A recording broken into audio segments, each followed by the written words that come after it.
দুটো বিষয়ের মাধ্যমে আপনি জামাতবদ্ধ থাকতে পারবেন। এক, দুটোরই পিছনে দলিল দিব। রাসূলুল্লাহ সাল্লাল্লাহু আলাইহি ওয়াসাল্লাম আরও বলেন, মান ফারাকাল জামাআহ, কেউ যদি জামাত বিচ্ছিন্ন থাকে, ফাকাদ খালাআ রিবকাতাল ইসলামি মিন উনুকিহি, ইসলামের রশি তার কাঁধ থেকে বিচ্ছিন্ন হয়ে যাবে। রাসূলুল্লাহ সাল্লাল্লাহু আলাইহি ওয়াসাল্লাম আরও বলেন, লা ইয়াহিল্লু দামু মরিইন মুসলিমিন, মুসলমানের রক্ত হালাল নয় যে মুসলমান আশহাদু আল্লা ইলাহা ইল্লাল্লাহ ওয়া আশহাদু আন্না মুহাম্মাদার রাসূলুল্লাহ বলে সাক্ষ্য দিয়েছে, তার রক্ত হালাল নয়, হারাম। তবে তিন শ্রেণীর মুসলমানকে হত্যা করা যায়। হত্যা করবে রাষ্ট্র, আস-সাইয়্যিবুজ জানি, বিবাহিত অবস্থায় জেনায় লিপ্ত ব্যক্তি, আন-নাফসু বিন-নাফস, অন্যকে অন্যায়ভাবে হত্যা করেছে এরকম ব্যক্তি, ওয়াত-তারিকু লিদীনিহি, নিজের দিনকে পরিত্যাগ করেছে এরকম ব্যক্তি, মুফারিকুল জামাআহ, জামাত পরিত্যাগ করেছে এরকম ব্যক্তি। জামাত পরিত্যাগকারী ব্যক্তিকে হত্যা করা যায়। রাসূলুল্লাহ সাল্লাল্লাহু আলাইহি ওয়াসাল্লাম আর এক হাদিসে বলেছেন, আনা আমুরুকুম বিখামসিন, আমি তোমাদেরকে 5টা বিষয়ের আদেশ দিয়ে যাচ্ছি। জামাতবদ্ধ থাকবে, কথা মেনে চলবে, দায়িত্বশীলের আনুগত্য করবে, হিজরত, প্রয়োজনে হিজরত করবে, প্রয়োজনে আল্লাহর রাস্তায় জিহাদ করবে। উপরোক্ত হাদিসগুলোর সারমর্ম আমি বক্তব্য খুব হালকাভাবে নিচু আওয়াজে দিব, যেন আমার বক্তব্য শুনে কেউ মনে না করে যে আমি তাকে শত্রু ভেবে বা তাকে ছোট করার জন্য বলছি, তা নয়। আল্লাহে আল্লাহর কসম, আল্লাহে আল্লাহর কসম, শুধু কোরআন এবং হাদিসে কি আছে এবং কোরআন এবং হাদিসের সঠিক ব্যাখ্যাটা কি সেটা মানুষকে জানানো ইলমি আমানত। সেই ইলমি আমানত থেকে আমাদের যে বিষয়গুলো নিয়ে বর্তমানে আলোচনা পর্যালোচনা হয় তার উপর ভিত্তি করে আমি যতটুকু বুঝি, আমরা যতটুকু সঠিক মনে করি ততটুকু উল্লেখ করার চেষ্টা করা। এর মধ্যে কারোর প্রতি আক্রমণ করা, কারোর প্রতি বিদ্রুপ করা সেটা কখনোই উদ্দেশ্য নয়। শুধু নিছকভাবে কোরআন এবং সহিহ হাদিসের ব্যাখ্যাটা তুলে ধরা, সালাফে সালেহিনের বুঝ অনুযায়ী। হাদিসের সারমর্ম কি? জামাতবদ্ধ জীবনযাপন ফরজ। জামাত বিচ্ছিন্ন ব্যক্তিকে হত্যা করা যায়। জামাত বিচ্ছিন্ন ব্যক্তির মৃত্যু হয় জাহিলিয়াতের মৃত্যু।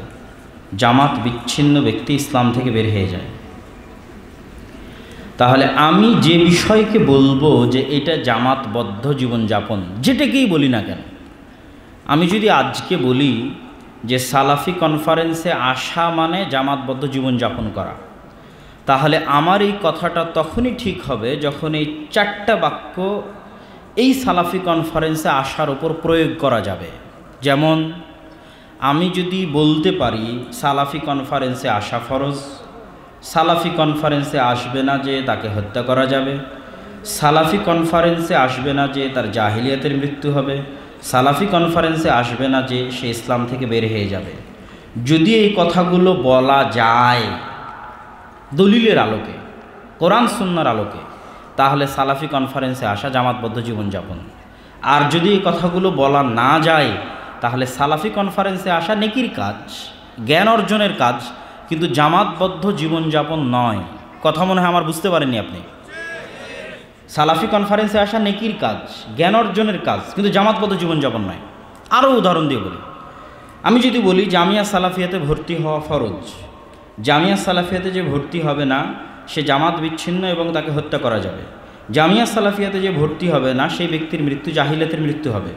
জামিয়া সালাফিয়াতে যে ভর্তি হবে না সে ইসলাম থেকে বের হয়ে যাবে। যদি এই কথাগুলো বলা যায় তাহলে জামিয়া সালাফিয়াতে ভর্তি হওয়া, জামিয়া সালাফিয়ার সাথে থাকা জামাতবদ্ধ জীবনযাপন। আর যদি এই কথাগুলো বলা না যায় তাহলে জামিয়া সালাফিয়াতে ভর্তি হলে নেকি হবে, যে কোনো মাদ্রাসায় ভর্তি হলে নেকি হবে, জ্ঞান অর্জন করলে নেকি হবে, কিন্তু জামিয়া সালাফিয়ায় ভর্তি হওয়া জামাতবদ্ধ জীবনযাপন নয়। কথা যদি না বুঝাতে পারি সেটা আমার ব্যর্থতা। কিন্তু কোরআন এবং হাদিসের যেটা সঠিক একদম স্পষ্ট কথা, আল্লাহর নবী বলে গেছে, তার উপর আপনাকে খাপ খাওয়াতে হবে। আমি শুধু হাদিসের অনুবাদ করলাম, যে 4-5টা হাদিস পড়লাম, তার উপর খাপ খাওয়ান। এইবার আমি আমাদের উদাহরণগুলো দিয়ে আপনার কাছে সহজ করে নিলাম। এবার একটু অন্যদের উদাহরণ দিয়ে আপনার কাছে আরেকটু সামনে আগাই। কেউ যদি বলে জামাতে ইসলামে যোগদান করা ফরজ, জামাতে ইসলামে যোগদান না করলে তাকে হত্যা করা যাবে, জামাতে ইসলামে যোগদান না করলে তার জাহিলিয়াতের মৃত্যু হবে, জামাতে ইসলামে যে ব্যক্তি নাই সে ইসলাম থেকে বের হয়ে গেছে। যদি এই কথাগুলো জামাত ইসলামের ক্ষেত্রে প্রয়োগ করা যায় তাহলে জামাত ইসলামে যোগ দেওয়া জামাতবদ্ধ জীবনযাপন। আর যদি এই কথাগুলো জামাত ইসলামের ক্ষেত্রে প্রয়োগ করা না যায় তাহলে জামাতে ইসলামে যোগ দেওয়া যদি কোনো বাতিল বা অন্য কিছু না থাকে নেকির কারণ হতে পারে, কিন্তু জামাতবদ্ধ জীবনযাপন নয়। কথা কি আমার বুঝতে পারছেন আপনারা? আমি কি বুঝাতে পারছি? এবার চলেন আরও অন্য একটা দলের নাম বলি, তাবলিগ জামাত। যদি বলেন তাবলিগ জামাতে যোগ দেওয়া ফরজ, তাবলিগ জামাতে যে যোগ দেয়নি তাকে হত্যা করা যায়, তাবলিগ জামাত থেকে যে বিচ্ছিন্ন থাকবে সে জাহিলিয়াতের মৃত্যু হবে, তাবলিগ জামাত থেকে যে বের হয়ে যাবে সে ইসলাম থেকে বের হয়ে যাবে, যদি বলা যায় তাহলে তাবলিগ জামাতের সাথে থাকা জামাতবদ্ধ জীবনযাপন। আর যদি বলা না যায় তো তাবলিগ জামাতে যোগ দেওয়া নেকির কারণ হতে পারে যদি দলিলে প্রমাণিত হয় তাদের আমল এবং আকীদা, কিন্তু কখনোই জামাতবদ্ধ জীবনযাপন হতে পারে না। ওটাই জামাতবদ্ধ জীবনযাপন যার উপরে কথাগুলো বলা যাবে, কেন এই কথাগুলো আল্লাহর নবী জামাতবদ্ধ জীবনযাপনের জন্য বলেছেন। এইবার আমি আমাদের আহলুল হাদিস এবং সালাফি আলেম ওলামার সম্মানে আমি আমাদের কোনো কারো নাম উল্লেখ করলাম না, কিন্তু আপনি এই উদাহরণ থেকে প্রয়োগ করে নিতে পারবেন যে কেউ যদি দাবি করে যে এইটার সাথে থাকা জামাতবদ্ধ জীবনযাপন এবং তার জন্য এই হাদিসগুলো প্রয়োগ করে, তাহলে এই জিনিসগুলো, এই হুকুমগুলো তারপর আরোপ করতে হবে। এই হুকুমগুলো যদি আরোপ না করা যায় তাহলে ওইটার সাথে থাকা জামাতবদ্ধ জীবনযাপন দাবি করা একটা মিথ্যা দাবি এবং হাদিসের ওপর অত্যাচার। আমি বলেছি আসমানের নিচে জমিনের ওপর সবচেয়ে মাজলুম হাদিসগুলোর এক হাদিস হচ্ছে জামাতবদ্ধ জীবনযাপনের হাদিস। এবার আসেন, জামাতবদ্ধ জীবনযাপন যেহেতু ফরজ সেহেতু জামাতবদ্ধ জীবনযাপনকে অবশ্যই সার্বজনীন হতে হবে। জামাতবদ্ধ জীবনযাপন যেহেতু ফরজ সেহেতু জামাতবদ্ধ জীবনযাপন করাটা অন্য কারো ইচ্ছার উপর নির্ভরশীল হওয়া যাবে না। কি বুঝলেন? আমি বলি সালাত আদায় ফরজ, তো পৃথিবীর যে কোনো প্রান্ত থেকে মানুষকে সালাত আদায় করতে পারতে হবে, নাহলে ফরজ মানুষ আদায় করবে কেমনে? যদি আমি সালাত আদায় করতে না পারি পৃথিবীর যে কোনো প্রান্ত থেকে, তাহলে ফরজটা আদায় করবো কেমনে? দুই, যেহেতু সালাত আদায় ফরজ সেহেতু কারো ইচ্ছার উপর নির্ভরশীল হবে সালাত আদায় করাটা, যে ভাই উমুকে আমাকে অনুমতি দিলে আমি সালাত পড়তে পারবো, উমুকে অনুমতি না দিলে সালাত পড়তে পারবো না, তাহলে এই ফরজ আমি আদায় করবো কেমনে? তাহলে এটা কারো ইচ্ছার উপর নির্ভরশীল হওয়া যাবে না, এটা ফরজ। জামাতবদ্ধ জীবনযাপন ফরজ, অতএব এটা হবে সার্বজনীন। পৃথিবীর যে কোনো প্রান্ত থেকে যে চাইবে সে জামাতবদ্ধ থাকতে পারবে, থাকতে পারতে হবে যেহেতু ফরজ, এবং কারো ইচ্ছার উপর নির্ভরশীল হওয়া যাবে না। তাহলে এটা কেমনে ফরজ হবে? মানুষ কেমনে এটাকে আদায় করবে? আল্লাহ কোনো কিছুই আরেকজনের ইচ্ছার উপর নির্ভরশীল করে দেয়নি, মানুষের নিয়তের উপর নির্ভরশীল করে দিয়েছে। যেগুলো মানুষের ব্যক্তিগত ইবাদত সেগুলো আল্লাহ মানুষের নিয়তের উপর নির্ভরশীল করে দিয়েছে। আপনি সিয়াম রাখলে আপনাকে কেউ আটকাতে পারবে না, আপনি সালাত আদায় করলে আপনাকে কেউ আটকাতে পারবে না। কিন্তু আপনি যদি বলে দেন যে জামিয়া সালাফিয়াতে যুক্ত হওয়া জামাতবদ্ধ জীবনযাপন আমি আপনাকে আটকাতে পারবো না, কথা বলে না যে আমি আটকাতে পারবো না, পারবো, তাহলে এটা কিসের জামাতবদ্ধ জীবনযাপন যে ফরজ আদায় করার জন্য আমার স্বাক্ষরের মুখাপেক্ষী থাকতে হবে আপনাকে? বুঝেননি মনে হয় আপনি। এটা কিসের জামাতবদ্ধ জীবনযাপন যে ফরজ আদায় করার জন্য আপনি আমার মুখাপেক্ষী হবেন? এ কোন আল্লাহর বিধান, এ কোন রসুলের বিধান? যেই ফরজ বাস্তবায়ন উনি বলে দিলেন, আর ওই ফরজ বাস্তবায়ন করার জন্য আমাকে মানুষের ইচ্ছার নির্ভরশীল হতে হবে? আমি তো আল্লাহর বান্দা, আল্লাহর গোলাম।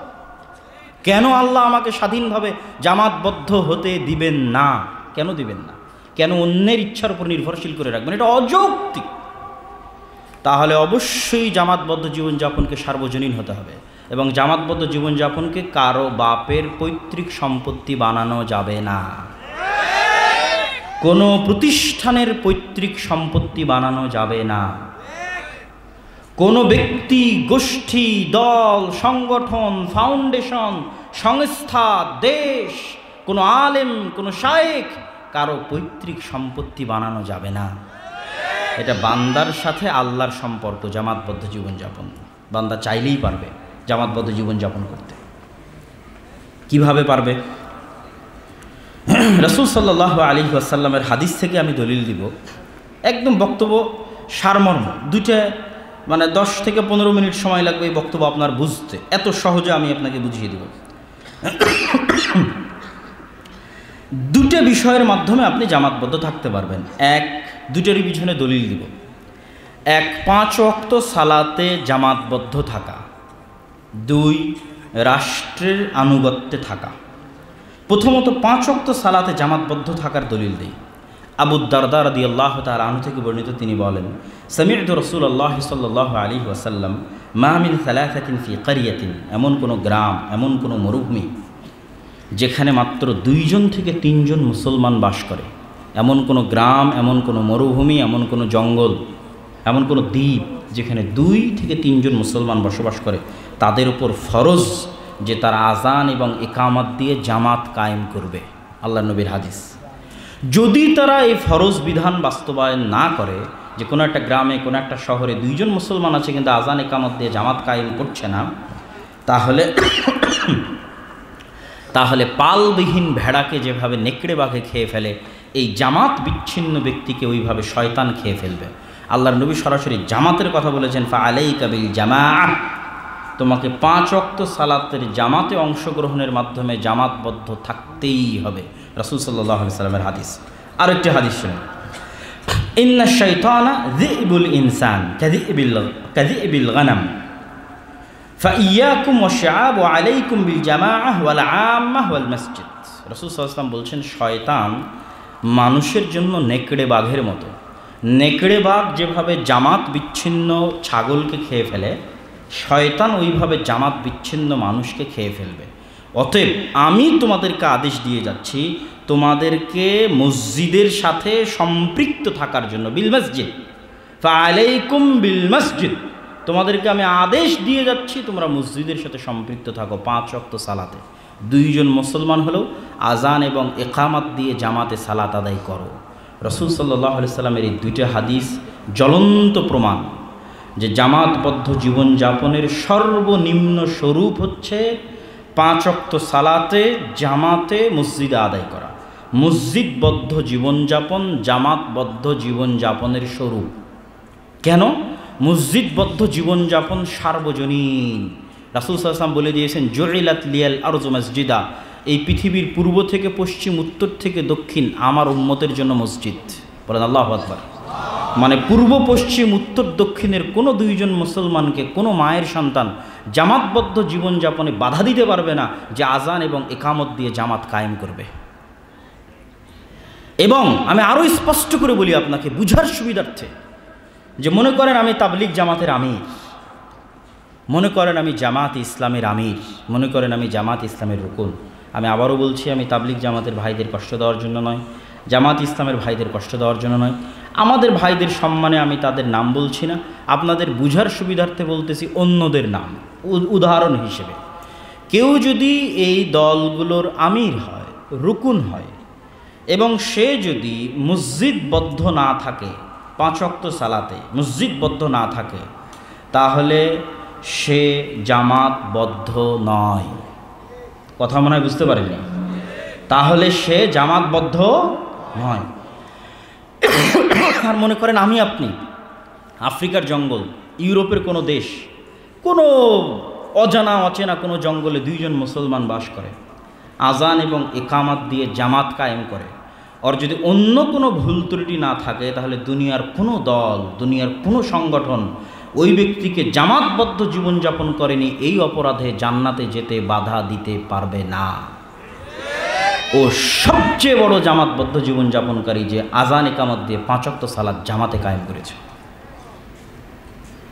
একদম উদাহরণ দিয়ে পরিষ্কার করে দিলাম যে জামাতবদ্ধ জীবনযাপনের সর্বনিম্ন স্বরূপ 5 ওয়াক্ত সালাত মসজিদ।